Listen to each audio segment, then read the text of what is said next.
Mbak. Piye carane ndang sugih? Kerja terus saya waleh. Kulino lho iki. Anggere nek wong tekok mesti mbok pisui.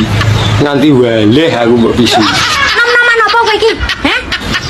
Ya nom-noman tenan to. Nom-noman arek kerja ae waleh. Lah piye wong bengi lagi mapan turu ujug-ujug wis isuk nah. Kesele lho urung mari. Lah rumangsamu kok apa anake sultan? Kemeroh kowe iki. Pakku ngono jenenge Ripin duduk sultan. Menyala no uripmu.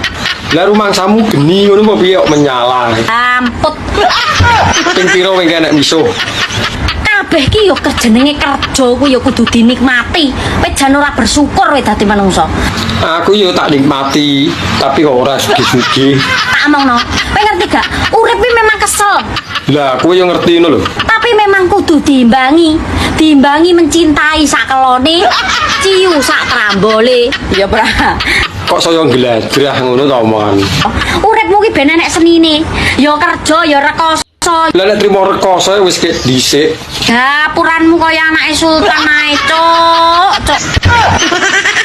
Lho kok jaran. Tak omongno, sugih kuwi ora wajib, kere kuwi ya ora dosa. Dadi lek iso kuwi nom-noman sing sregep nyambut gawe. Lah aku lho yo sagep nyambut gawe.